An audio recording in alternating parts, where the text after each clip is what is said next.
Welcome to Baseball Talk, ladies and gentlemen. There's been some thunder and lightning in the air, and we hope to bring you an electric show this week. I'm Andy Clark, Jamie Bennett, Rob Whiteman, and Adam Oliveira flipping the switches as always. And first of all, I want to tell you next week we have a local guy who's coming in. We've been calling him the Glove Guy. He has a side business, Schaefer Glove Relacing. So he's going to be in studio talking about his business where he refurbishes baseball gloves for people.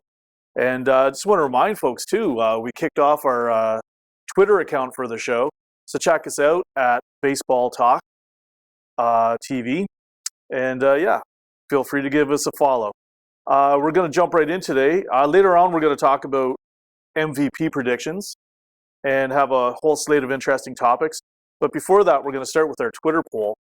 And for our podcast listeners, I'll read that out loud for you. And it says, our question for the week, our poll question was, can Bo Bichette put together a better rookie season overall than Vladdy Jr. in the limited time left in the season that we have? And the people's choices, they could have said likely, maybe, or no chance.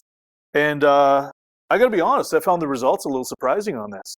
It was good that we asked the questions. As far as the no chance, 18% weighed in on that one. That was me. 29% were at the maybe, and whole 53% were saying it's likely that Bo Bichette's going to put together a better rookie season overall. So, it's kind of interesting with the timing and all, like not diminishing how amazing Bo Bichette's start has been, but really how many weeks are left in the season. About 5 weeks, am I right? 5 or 6. Yeah. About 5 weeks. So that really, I guess there's two things there is people must assume he's going to keep on this torrid pace for 5 more weeks, which last night didn't give us any reason to doubt that with 2 more home runs against the Dodgers. But it also means Vladdy, too, they're not expecting him to get a little bit hotter either. So what are your thoughts on the poll there, guys? Well, like I said, I was the first person to answer with no chance. Looking at it now, I think that was perhaps a tad rash. Bo Bichette, of course, has had just a torrid pace. He's been hitting at a torrid pace since he came up and joined the big club. He's been motivated like few players I've seen, and even being outspoken at such a young age. But I think the body of work is the reason that I said no. Vladdy's been up here since early summer, whereas Bo's just been up for a couple of weeks. So I'm still going to say no, but it's not as hard a no as I initially reported. I'm pretty sure I was the first to answer likely to happen. So, okay.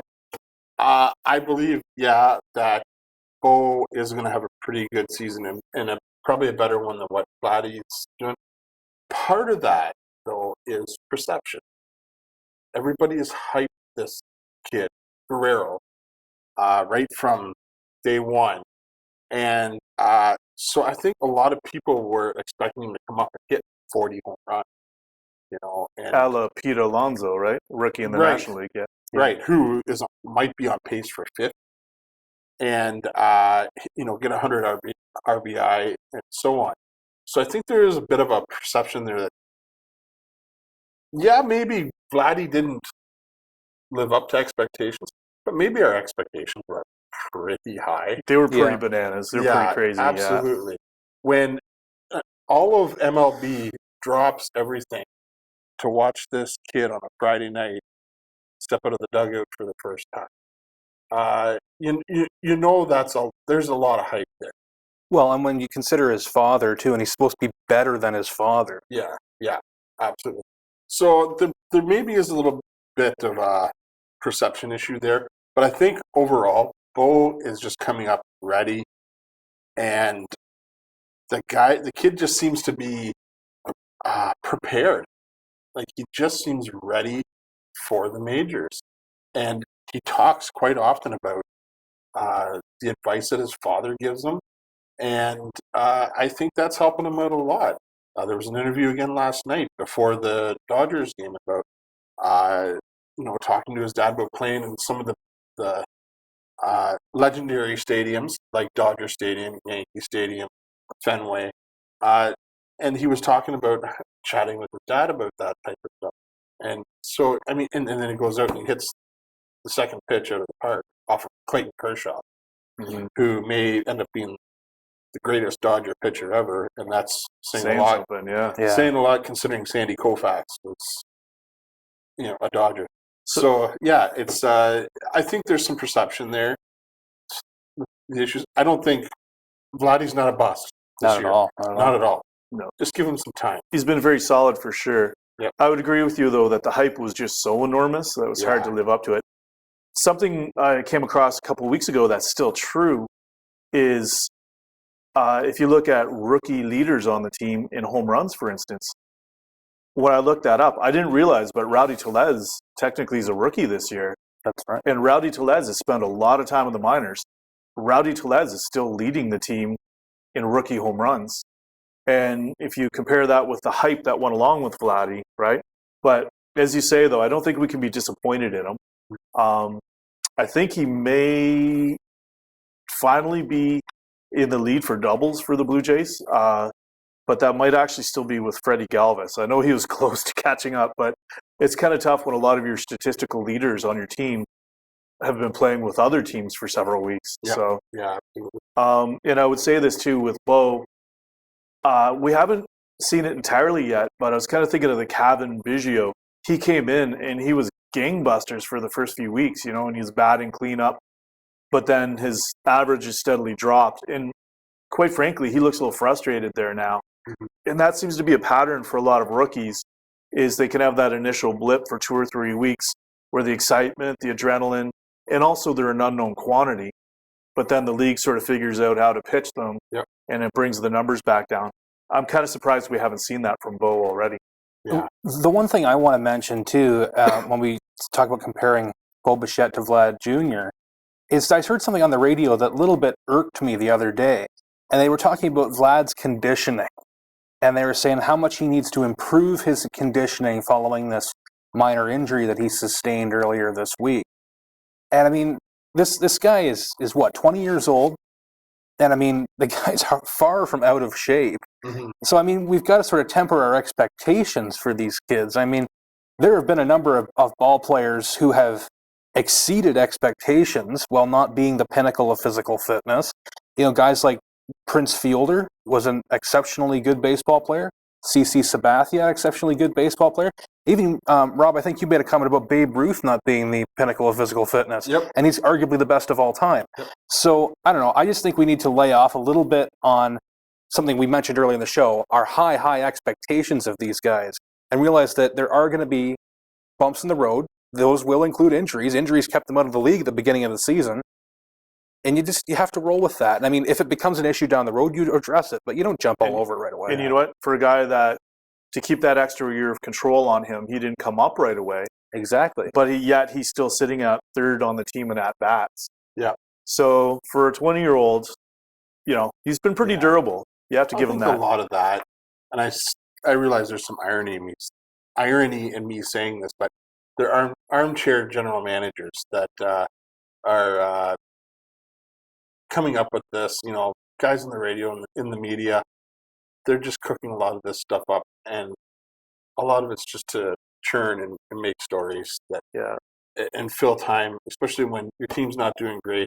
You got to create something. In the middle of August, middle of July, you've got to create something to talk about. And I delve to, I agree with you 100%. And I also delve into, I've referenced this before, but Bill Walsh, legendary coach of the San Francisco 49ers that won a lot of Super Bowls.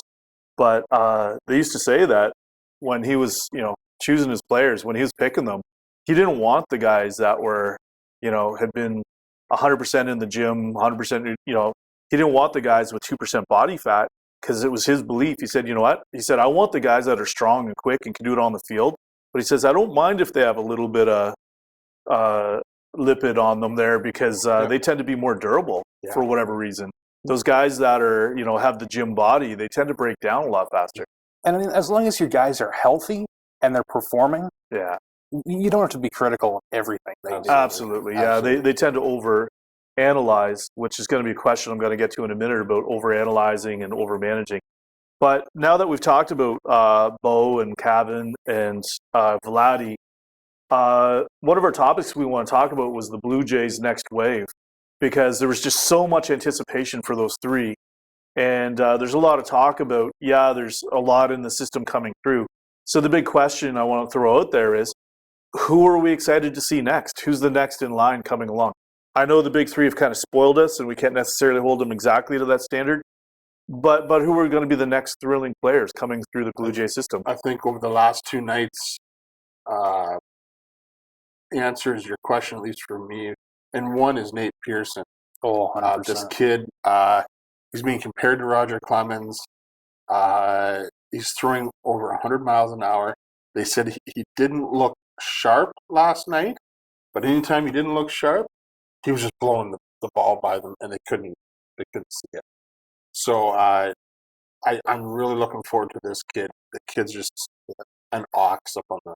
So Nate Pearson had his first, and he reminds me maybe a little bit of Sabathia in a way that his build. He's a big kid, physical presence, but he just brings the heat. I'm really looking forward to that. And it's fun to have a flamethrower, and he's a flamethrower. Absolutely. The one that I would mention, and I don't know. Sorry, before we depart from Nate, I just want to give some context for our audience there. So Nate Pearson, he's 6'6", 245 pounds. So there's your physical intimidation there. And so he actually has spent almost the entire year in the AA at New Hampshire for the Blue Jays. But last night he had his first start for AAA Buffalo Bisons. And what was encouraging was it was 7 innings pitched. He allowed only 3 hits. He had 3 strikeouts, didn't walk anybody, and did not allow a run. So for a first debut in AAA, that's very encouraging. I believe it's his longest game of his pro career so far. And I do want to throw out there, actually, Nate Pearson got on my radar 2 years ago when he was out in Vancouver playing in their single A system. And it was actually one of our guests on the show at the time who, at that time, was a reporter for the Buffalo Bisons, someone with local roots from Arthur, Ontario, Rodney Heemstra. And Rodney's now actually, his title is Baseball Media Associate for the Toronto Blue Jays. So he'd done an internship there after being a reporter for the Buffalo Bisons, and now he's now part of their media department. I know they've brought up his name a few times on radio broadcasts for the Jays there. So, yeah, he first got on my radar. Nate Pearson did through Rodney. So Nate Pearson had his first start, and then the start before that, there's another physically intimidating player, did some pretty impressive stuff. Sorry, actually, you know what? We'll get back to that. I stole your segue. Who are you going to bring up next? That's okay. I don't know a ton about him, but I'm excited based on his reaction to being brought into the organization, and that's Alek Manoah, the first-round pick of the Blue Jays in this year's draft. If there's something that the Blue Jays need, it's young, controllable arms with high ceilings. I think he's one of them. I was really happy to see that he was so happy to be joining the club. Because there's a lot of players out there that would, they'd like to go to the Yankees, the Red Sox, the Dodgers, one of these storied clubs that have been around for almost 100 years. But just to see sort of how excited he was leads me to believe that he could be like a Marcus Stroman, a guy who's really embodies the spirit of a team. Now, the other one I'd like to mention, and I know that he's sort of fallen off the radar, and including not being protected in the Rule 5 draft last year, was Max Pentecost. Catcher, former 11th overall pick, I believe. And I'd like to see it potentially a return from him. I know he's had a lot of injury problems, and at one point he was even considering retirement. Oh, wow. And if he has retired since then, and I've missed it, I apologize. But I know the Blue Jays have some good catchers in the system right now, Danny Jansen and, others. Reese McGuire, yeah. But I would like to see an opportunity be given to Max Pentecost to recover his professional career. And another name that actually wasn't too familiar to me until he sort of forced his way onto our radars was TJ Zook, who pitched a 114-pitch no-hitter for the Buffalo Bisons just a few days ago. Also had 3 strikeouts, 1 base on ball, and 1 batter. So it wasn't a perfect game, but it wasn't too far off. So that was an exciting one to watch there. TJ's so as big as Nate Pearson is at 6'6" and 245. Zook is 6'7" and 225 pounds. Wow. So he's also a huge physical presence. So far, he's 4-2 in AAA this year with a 3.87 ERA, 47 strikeouts, 32 base on balls, and it was the second ever no hitter for the Buffalo Bisons. You know who got the last one? Ricky Romero, I believe. Bartolo Colon. Oh, that's right. Everybody likes That's Bartolo right. I did Yeah. read that. The big sexy was the last one. That's so right. 22 years ago, Bartolo Colon. I didn't realize he pitched That was for Buffalo before the back Blue then. Jays were affiliated with them. But yeah, Yeah. I do remember that. So yeah, remember reading that'd be probably 22. You know, that'd be before the steroid scandal that he was a part of there too. But I mean, Bartolo Colon, I mean, steroids, and I mean, it's not just steroids, but they worked for him. They arguably extended his career. Oh, absolutely, yeah. And I mean, there's probably not a more recognizable player in the baseball who's not a superstar than Bartolo Colon. Yeah. You don't necessarily have to be muscle bound, right? Sometimes it's things like the HGH, which speed recovery and things like that allow you to get back out there or pitch longer. So, yeah, so there you go. Now, having said that, so Nate Pearson and TJ Zook are pretty exciting prospects in the pipeline. Someone that probably we're not excited to see pitch coming out of the Buffalo Bisons was shortstop Richard Urania, who we'll get into the details of this, but yeah, called up by the Blue Jays, flown out to the coast to play against the LA Dodgers, and I think he may have entered the game as a shortstop, but then ended up pitching the eighth inning because they had a shortage of arms. So Richard Urania, their shortstop, fresh from the minors, pitched one inning, allowed 4 hits, had 1 walk, allowed 1 home run, and 4 earned runs. So, which leads me to, how do we get there? You know, where did we arrive at this point where a minor league shortstop is pitching a full inning for the Blue Jays? Has it really come to that? One of the mitigating factors was there's an expectation for players not to go very long. I believe last night they'd had a starter, and then it was Reed Foley, I believe. And Reed Foley, he went the longest of any Blue Jay pitcher last night, 1.2 innings. 1 2/3 innings, and that's well, they don't call them starters anymore, but your main guy. So they had someone pitch an inning, then he only went 1.2 innings, and no one else went more than that. So they had a shortage of arms. And apparently Thomas Pannone, they had flown him out with them, but since he recently pitched 3 innings, a lot of teams have got into this cute little move where if it's a pitcher on options, if they put together 3 innings, apparently they're no good for a while, so they'll option them to the minors. So they flew Pannone out to the coast and then optioned him to Buffalo. So you had to turn around and fly back. And then you end up with a shortage of arms on the bench. It's the phrase they use a lot is fresh arm. Mm-hmm. And to give another example, Joe Biagini, who no longer with the Jays, he's with Houston, and has been pitching very well for Houston. He has a 2.64 ERA in his time since he's been with Houston. But he pitched 3 innings the other day, so they did the same thing. They optioned him, even though he's pitching well. And as far as I understand, once they option them down, they're not eligible to come back for 10 days. I believe you're right. But the idea is they're clearing a roster spot, and they're supposed to bring someone up. With the Jays, they sent Thomas Pannone down. I guess they haven't thought ahead enough, and so some fresh arms, I guess, are on the way for today, but they weren't there in time. About a week ago, somebody was called up. Oh, it was Tellez was brought back up, and somebody tweeted, one of the Toronto media, that it was in the Blue Jay clubhouse. It was this series of chaotic meetings with Ross Atkins, the coaching staff, and the trainers trying to figure out who was going to go down. And he actually said, I've never seen so much disorganization in my life.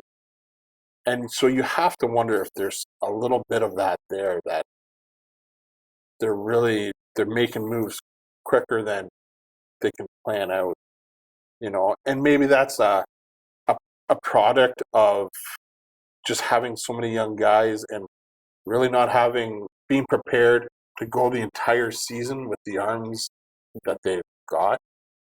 So are these decisions that Charlie Montoyo's part of, or is this coming from higher up? I would imagine Atkins will make the decision, but it'll be based on recommendations from the coaching staff and the trainer.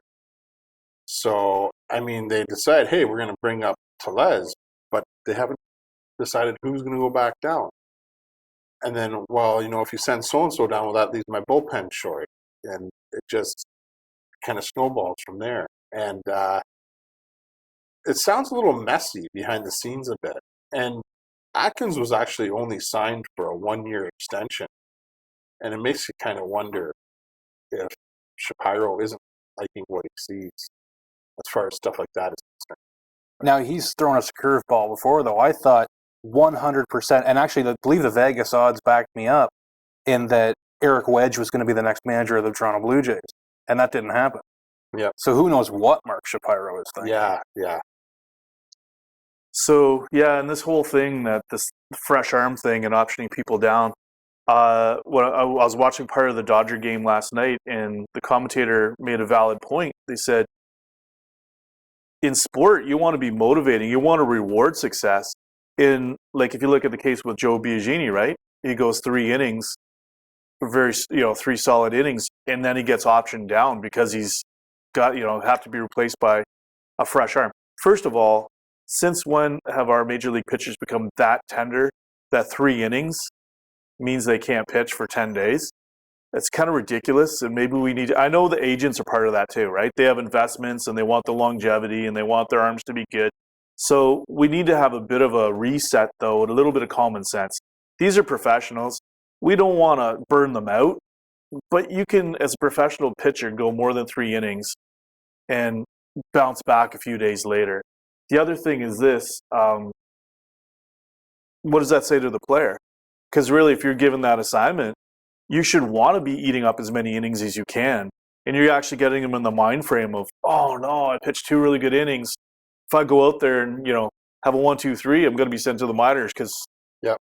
So that's kind of the opposite of what you want, right? You want to reward success. There was actually a coach back in the day, and I can't remember his name, but as I recall, it was in R.A. Dickey's book, that one of the coaches actually had the pitchers throw every day. So it's sure a departure from old-time baseball. From the old days. Yeah, and you don't want to get into the old, make them throw until their arm falls off and then their careers are shortened. But, this is going way beyond Kawhi Leonard load management, right? Mm-hmm. I was going to throw out that phrase, is it a case of over-managing? Yeah. And then at the end of the day, you end up, hey, Richard Urania, welcome to the big leagues again. Yeah. Will you pitch an inning for us, too? Yeah. Get on the mound. It's kind of a joke, right? Well, these guys also, they're athletes. Like, they aren't just, he's not just a shortstop. He's not, just an infielder. I mean, they are athletes. I mean, look at Steve's stats from a few weeks ago with Luke Maile being the top performing pitcher on the Blue Jays. Small sample size, of course. But, yeah. We've seen guys who were position players come back as pitchers or vice versa. Guys like Rick Ankiel. Josh Hamilton, when he was a kid, was a pitcher before he decided he wanted to play every day and became an outfielder. Like, these guys are athletes, so it's not the worst to have them pitch, but also, and I think if you're in critical games, it's not ideal. Yeah, but no one can argue that the Jays are anywhere close to a critical game at this point. Yeah. Yes, exactly. Yeah, and you know what? Quite frankly, we want to see them sweat a little bit. While we're sitting on the couch all comfortable, sipping a chilly drink, we want to see them sweat. We want to see them get dirty. So let them go more than 2 innings, for heaven's sake. So that's, I think, when we go back to the rule changes, the 3-batter minimum with the pitchers, that's gonna keep those pitchers in there longer. Force that hand. It might actually shorten up the bullpen a little bit. When you think about it. All right, so that brings us around to our next topic, our Captain Crunch. And this one is, should MLB teams have captains? We know football tends to have captains. We know it's a long tradition in hockey. Is it something that should happen in MLB baseball? So we'll start with Jamie, you're the one who actually masterminded this topic for us here. What are your thoughts? Well, it was something that I had heard discussed on national media. And I mean, like what they said is basically what I agree with, and that is you will always have a leader on your team, regardless of whether they wear a C or an A or what they wear. I mean, you go back to with your hockey analogy. You know, Roberto Luongo wore the C on his helmet in Vancouver. And I mean, it was unlikely that a goalie would ever be a successful captain wearing the C, but he was clearly the leader on that team. In fact, I believe it was my understanding that it used to be against the rules. I believe that you weren't allowed to, Actually, yeah. it was an unwritten rule in hockey. And Mike Gillis said, hey, he threw it out at a GM meeting. They all shot him down. And he made him a captain. And it was after that they said no more goalie as captains. That became a rule. And I mean, like you know guys like the example they used on the program I heard was Derek Jeter in the New York Yankees. You knew nobody else was the leader on that team. It was Derek Jeter. I mean, but then you get a team like the Toronto Blue Jays that are very young, very impressionable, learning how to lose, learning how to win. And I mean, maybe you need to establish that hierarchy. And I mean, like you read some of these books about sports, baseball in particular, and some of the hazing that went on with the younger players at the hands of the established players. And I mean, like, you don't want that infiltrating your clubhouse, but you want the positive influence to be acknowledged. And that's where you get a guy like Freddie Galvis or Eric Sogard or one of these other older guys who are putting together a good season. And I don't think there's a problem with, you know, stapling or stitching a C to their shirt. Yes and no, though, but if it's already happening, what are you really gaining other than maybe some petty jealousies, right? Especially because, again, agents are a huge part of this, and every kind of feather that might get you a few more bucks, you know, the agents are going to be sniffing around like a bunch of hungry dogs. So let's say you give it to Sogard, you know, so all of a sudden Galvis's agents, you know, beacon about it. So it's creating a distraction you don't need. We know that there's been guys like Smoke and Sogard and Galvis that have been fantastic veteran leaders. Let them be fantastic veteran leaders. They don't need to put a C on their jersey to do it. I think it's just a recognition. And I mean, like, with the case of someone like Derek Jeter, I mean, they were an outstanding player anyway. But for some of these guys who aren't, they're more journeyman players. I don't think there's necessarily something wrong with the acknowledgement. Now, maybe we don't have to go as far as actually putting a letter on their jersey, but I think that there could be an acknowledgement of this person is a leader on our team. Yeah, I think there's ways to do that without making them a captain. And also, I think to go to hockey where we've seen it, I've seen it managed kind of poorly sometimes. You know, there's been all of this hot air about, oh, Austin Matthews should have the C. He's not ready for it. Plus, they have so many leaders on that team. Tavares last year, they had Marlowe. They have so many on there. So I think you're putting an unfair expectation on them. And I'd compare it back to Adam Oliveira's favorite team, the Colorado Avalanche, where when they put Gabriel Landeskog, at the time was the youngest captain at the age of 18, it really, I think, held him back a little bit. It was an unfair expectation. And you mean to tell me if you have some guy, whether he's a star or been scraping around the league for a lot of years, that's 27, he really wants to be taking advice from an 18-year-old that's wet behind the ears, right? Well, they might, though. And I mean, it's all about, you know, some of these guys would be mature beyond their years, right? And I mean, like, there would be situations in every workplace where you have to be able to take advice or criticism from someone younger than you. Even if they're, you know, if they're better, if they're, you know, having better success, then like, yeah, help me learn, you know, help me be like you.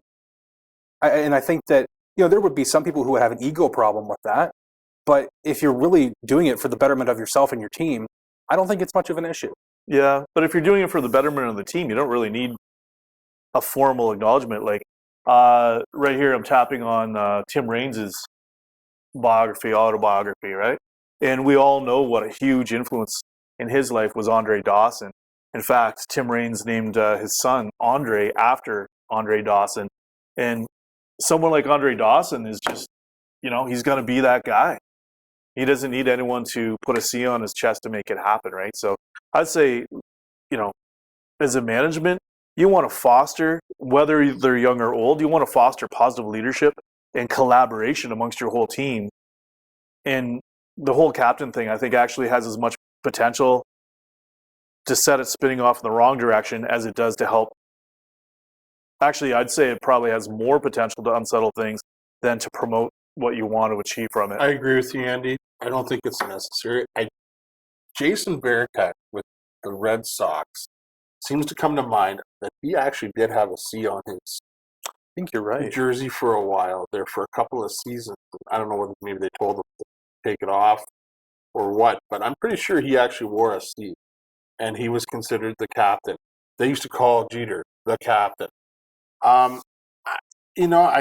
I think that there's leaders on the team that will step up. You get them in, and I don't know. I just don't think it's necessary. I'm fine with the way it is. I sometimes find the whole captain thing in hockey a little goofy, if you ask me. It's taken very, very seriously, and it gets. I think it just creates more of an argument than it really needs to be. And we've seen that with the Toronto Maple Leaf over the last few years, that when they haven't had a captain.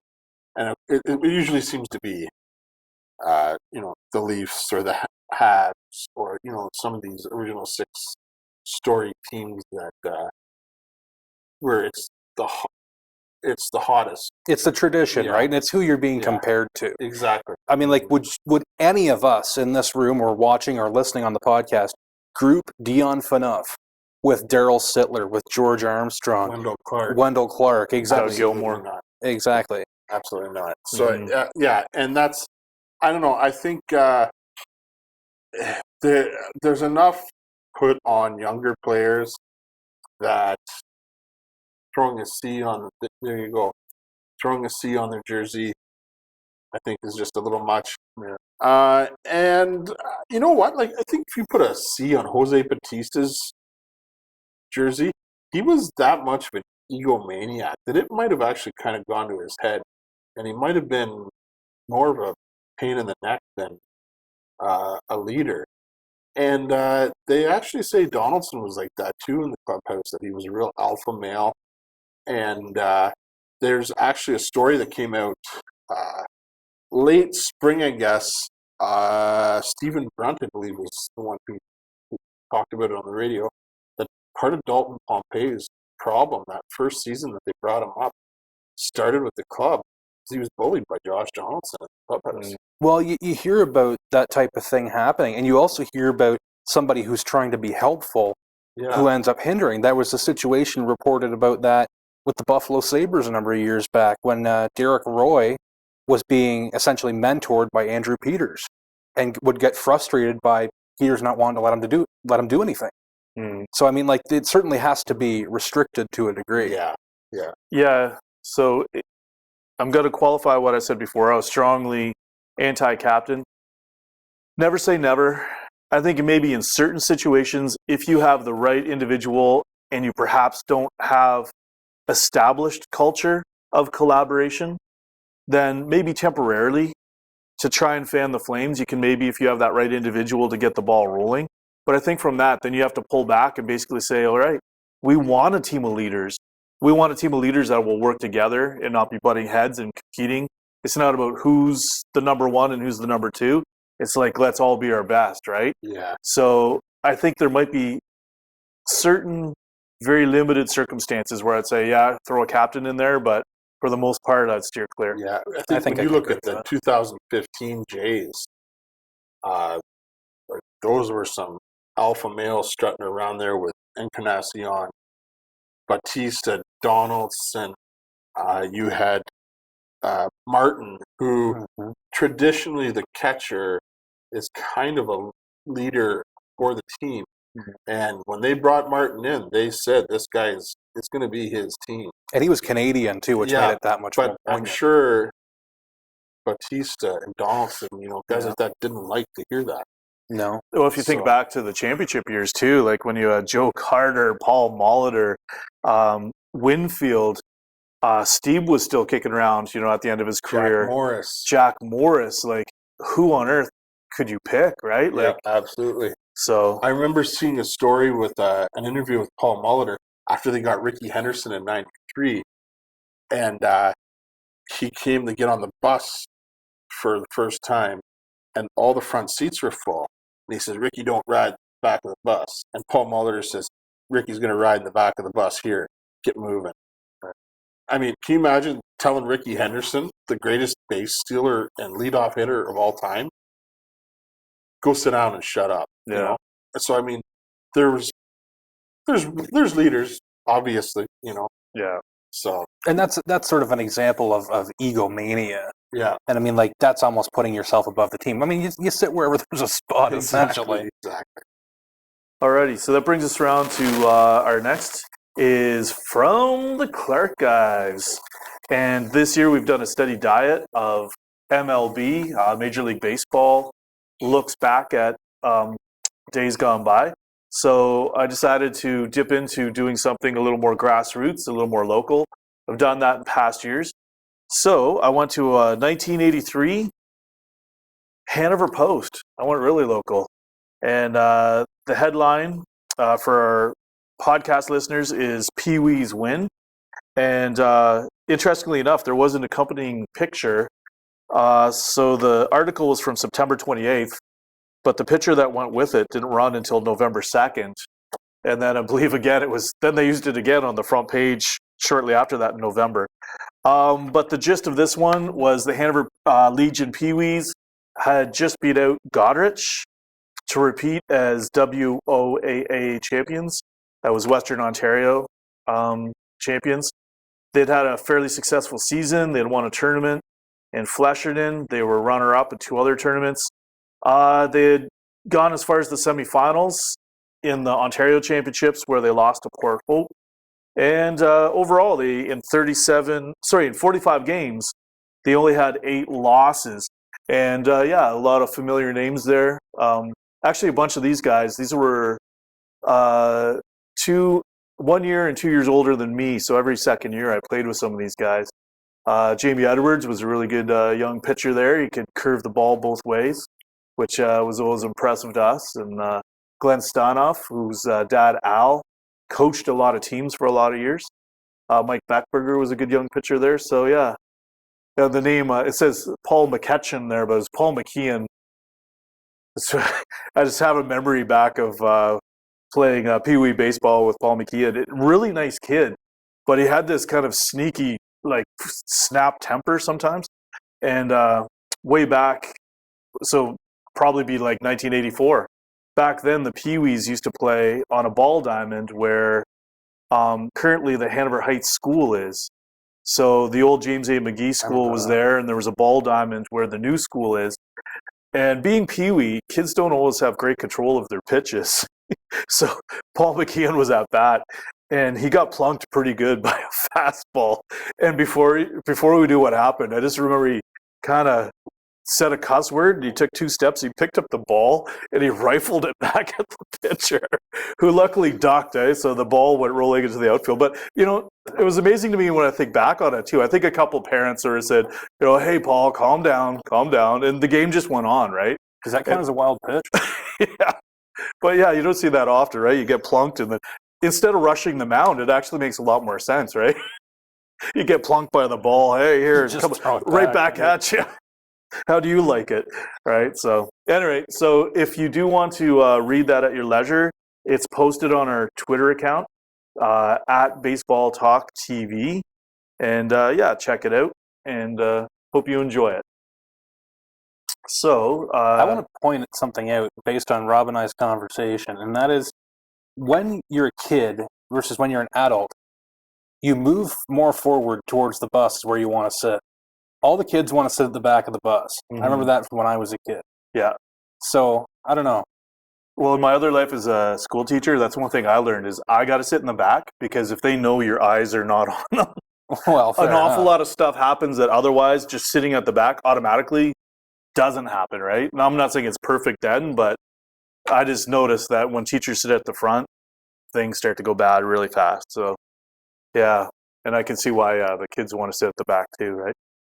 All right, so that was our Clark Ives for this week. You can check it out on our Twitter account. And that brings us around to our next topic here is there's a very tight race between 4 players. as far as who is going to have the most home runs this season. So let's do a little prognostication. What are your thoughts, guys? Who's going to be our home run king this year?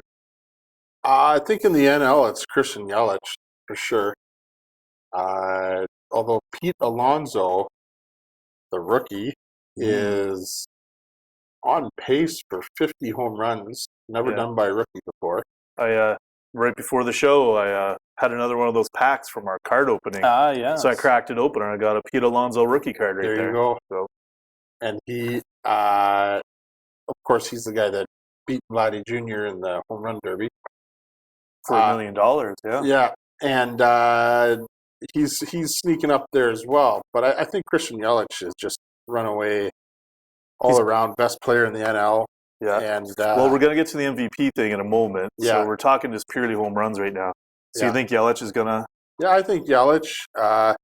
Trout is also on pace, and yeah, he hit one last night. He's at 42 now. As scary as it may seem, a career year yet. He's got a lot more to come yet. What's your thoughts, Jamie? I don't follow the NL all that well. I was listening to the radio the other day, and they had a question for one of their contests. Name one of the 3 teams that are in the basement of the NL. And I couldn't have answered it correctly. Mm-hmm. But I'm going to echo Rob's guess, and that's Christian Yelich. And I mean, this guy has been incredible since he joined Milwaukee, and I think that he's destined for greatness this season. So I crunched some numbers there. So the big 4 so far right now, Trout's at 42, Cody Bellinger for the Dodgers is at 42, Yelich is at 41, and Peter Alonso's at 40. Bellinger's only played 3 years. So 42, 25, 39. So he's already into a career year himself for home runs. He's averaged 35 over his 3 seasons. Yelich did have 1 year. Well, his first few years he started a bit slowly as far as the home run department. He had 4, then 9, then 7, and then started to heat up with 21. And then it was the last couple of years. He had 36 last year, and he already is into a career year at 41. So he's averaged 20 over 7 seasons, but he's averaged 32 over his last 3. Trout, he's been around for 9 seasons, but one of them he was just up for little blips. He actually came up and didn't really light it up, so he sent back down to AAA for a little while. So if we don't count that first year where he had 5 home runs, he's averaged 35 over his first 8 full seasons, and he's hit 37.6 over the last 3. And then Pete Alonso's in his only year. He's hit 40. So if you want to see who's most consistently been hitting them, I would go with Trout. Pete Alonso's a special player. He's going to be a special player. If he's absolutely. Absolutely. You don't think he'll be a flash in the pan? Not at all. No. I think he's all around going to be, you're right, a very special player. So there's a few players kind of in a secondary pack back there. Soler, Acuna, Suarez, and Kepler. They're all in that 35, 34 range. So that'll be interesting to see. Maybe we'll do a Twitter poll on that one and see what the viewers think is who they predict will be the home run king. But having said that too, it's kind of an interesting conversation. But at the end of the day, some of them are on teams that are going to go to the playoffs, and some of them aren't. So it doesn't really make that much difference, right? Yeah. It's bragging rights. Which brings us around to our final topic, our big one, is our predictions for MVPs. And we're going to go in 3 categories here: National League, American League, and the Blue Jays. If this might actually be a kind year if they maybe just took that one off, maybe, and maybe we'll sit this one out. I don't know. But let's start with the National League. Who do you guys? We said throw 3 names with your pick if you can. So tell us who you got and what are your reasons. I think probably we've talked about them. Yelich is one, Bellinger's another one, and Alonso's the other, the third. I think Alonso runs away with Rookie of the Year, though. Mm-hmm. But I think Christian Yelich, the guy's he's helped keep Milwaukee in the playoff hunt all season, and he's just a monster of a player. I think the Blue Jays were within inches of getting him, but it may have meant giving up Bo Bichette. Which, I don't know if I do that deal now. 2 years ago, I might have, just because of what the projections were going to be. But I don't know if I do that. I'm pretty sure I wouldn't do that now. Over on the AL, I only have one name, and that's Mike Trout. And I think you should just pencil him in for about 6 years. The guy's going to be one of the greatest baseball players ever lived. Yep. Flat out. And what he's doing is mind-boggling. Do you think that the Blue Jays, when they gave up as much as they did for Derek Fisher, thought they were getting Mike Trout? With the whole last name Fisher and Trout thing? That is a far cry. I can't even answer that one. No, I think they were well aware of what they were getting. A guy who was going to get hit in the face as he played in the outfield. And you know what? The Sanchez and Biagini contributed to the no-hitter that first night. Last night, I saw a tweet from a Houston Astros fan saying, really, is this what Sanchez is all about? And he was topping out at about 80 miles an hour. Like, it was just... Yeah, he had a pectoral injury or whatever. Yeah, so, I mean... But anyway, getting back to the MVP. So the MVP, yeah. So back to the MVP, I think Mike Trout just... the guy is just... He's going to be... It's amazing to be able to see him and say that I was around to watch him play. But the guy's just a machine. So to crunch some numbers here, Yelich is first in quite a few major categories there. Batting average, on-base percentage, slugging percentage, so obviously OPS. He's tied for first in total bases, and runs created, interesting category I really haven't looked at too much. He's first overall there too. Notice his strikeouts are up there, which that's a minor criticism. So he's first in quite a few major categories. There is a player, though, that's second in almost all of those, and that's Cody Bellinger. And Cody Bellinger, second in quite a few, tied for first in total bases, second in runs created, second in runs, OPS, slugging, on base. Wins against replacement. It's one of those statistics. It's a little newer. I don't know how much stock you put in it. He actually ran away with that one. Overall, wins against replacement, he's an 8.1. Yelich is 5.9. And then the other factor is that Bellinger's definitely going to the playoffs. The Dodgers are going to do big things this year.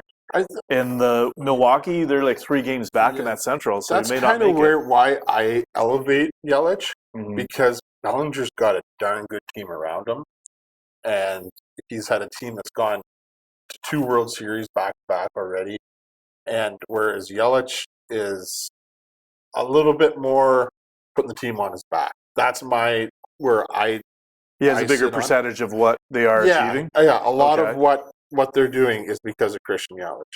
So, National League, what are your thoughts? Well, I'll be honest. What I was initially going to say for home run champion was Cody Bellinger.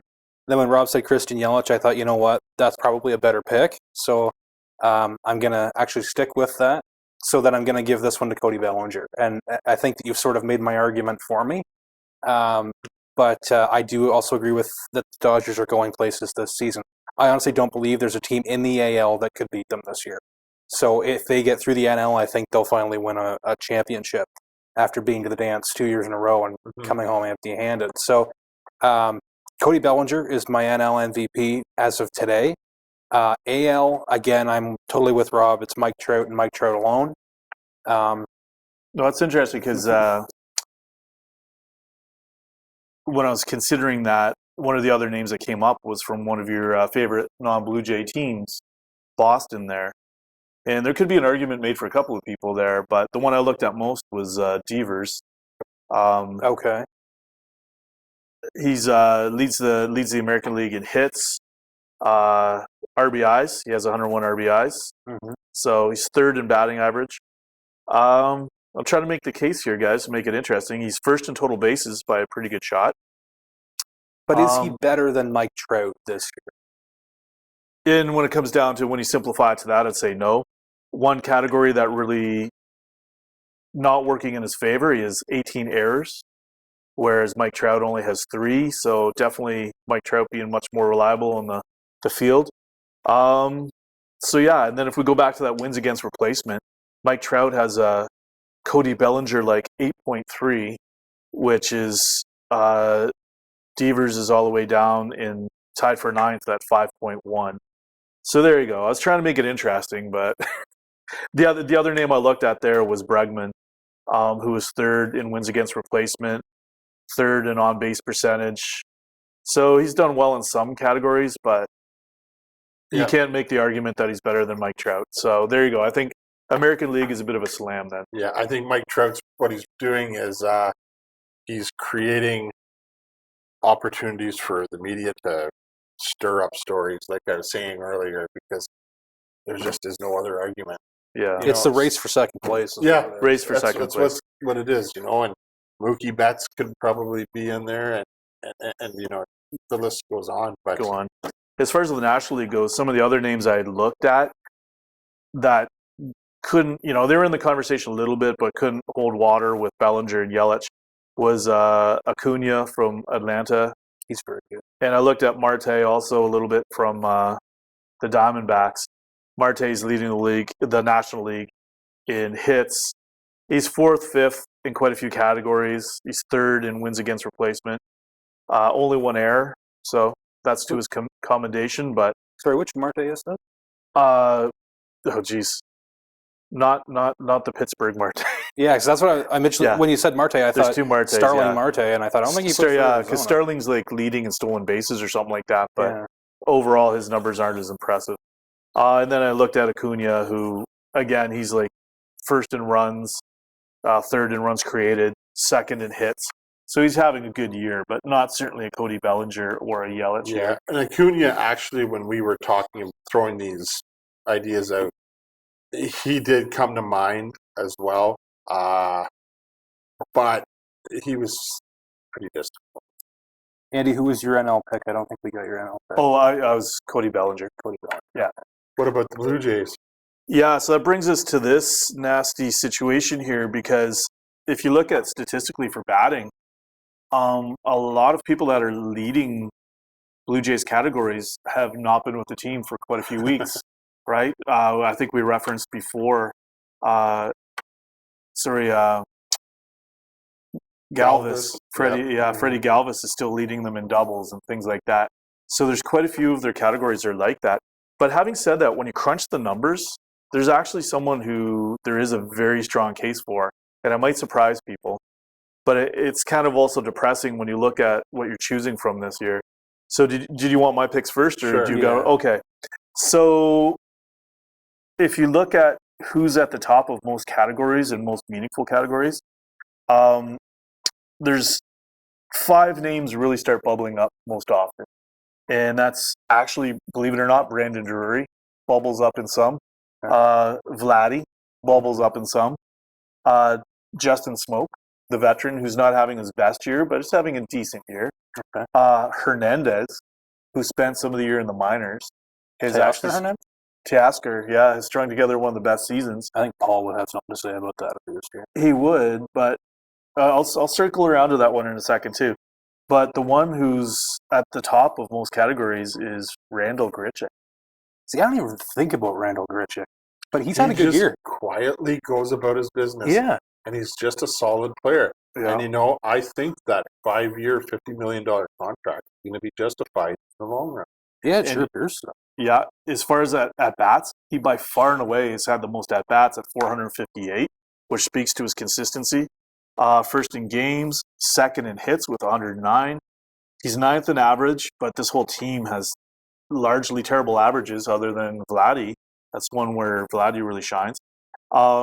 He's 1st in runs with 59. He's 1st with RBIs with 58. Fielding percentage is very impressive, 996. Only 2 stolen bases, just to see that element. But the Blue Jays don't run as a team, so that's not a big deal. He has only 1 error, 23 home runs, 293 on base percentage, which isn't impressive, but it's still top 10 on the team. So yeah, there's no one can really hold a light for consistently being on the top of categories. Vladdy's he's tied for second in RBIs. He's fifth in average. He's fifth in runs, third in hits, sixth in games played, 14 errors. Vladdy does need to tighten up the fielding a little bit. I honestly think you're going to see Vladdy next year start at first base. Yeah. I do believe that's where it will end up. Because you know what? There's only 14 errors, but how many have you seen where, he gets to the ball, but can't make the play either, right? And he tries to throw it and he throws it away. Or he just eats it, just hangs on to it, right? So as far as Justin Smoke goes, let's see here. 7th in hits, and his batting average is a dismal .213, which is 14th on the team. 4th in runs, 4th in RBIs. Fantastic fielding, .997 for a first baseman. So he's definitely done it with the glove out there. He's only made 2 errors this year, and 19 home runs ties him for second on the team. So really, I would put Grichuk first. Hernandez, there's a case for him being a runner-up. On-base percentage of .299, 19 home runs, only 3 errors. And it's interesting because he has a reputation as being a bad fielder, but he's actually been pretty reliable. Guys like Lourdes and stuff have struggled, but Guerrero's got it together a bit. He's stolen 4 bases, tied for 5th in RBIs, 5th in runs, and that's basically it. But yeah, really, Grichuk statistically is the MVP. And that might be a guy that could be just a quiet leader. When we go back to the captain leadership topic, he might be a guy that they saw something in him around the clubhouse and said, hey, we want to keep this guy around these young kids because he's a positive guy. He really seems to want to be here. And, I really think it was a decent signing. And I do remember them saying earlier this year that they made a slight adjustment to his stance, where his shoulders were getting forward. Yep. And I guess he was lunging a lot more in those outside pitches. So he got a little more upright. And you can really see that when he's getting into the box. He makes a real point of shoulders above the hips. And that's really allowed him to take off since he's done that. So does anyone else have any possibility? I'm going to personally say Vlad Jr. And the reason I say that is because he's made the team watchable for most of the season. That's why people have tuned in. They've tuned in to see Vlad Jr. And Rob, I think you said that earlier in the show. Have there been growing pains? Absolutely there have. But, when it comes to the bigger picture, when revenue they're drawing in from merchandise and ticket sales and, the hope that fans have in the future, I don't think anybody has had a bigger impact this season, except arguably now Bo Bichette, than Vladimir Guerrero Jr. When it comes to marketing, I totally agree. Yes. Yeah, and I actually agree with that. I do see that this guy is going to be the face of Major League Baseball in Canada for the next decade. Would you give him the team MVP based on the season, though? Yes. I think so. Really? Because he hasn't, second in RBIs is okay, I guess, but I don't know. I'd go on the assumption that he's going to win his team MVPs and give it to Grichuk this year, and that's fair. I could see that. That's very fair. All right, folks. So that brings us to the bottom of the show here. It's been great talking baseball. I hope you've enjoyed it. Make sure you catch our Twitter account and also catch our podcast if you're not in our viewing area. Next week, we have Brad Schaefer from Schaefer Glove Relacing. Good old Durham guy. And we're going to forecast which teams are going to be most improved next season. Maybe our very own Blue Jays. So for Adam, Rob, Jamie, and myself, we'll see you next week here on Baseball Talk.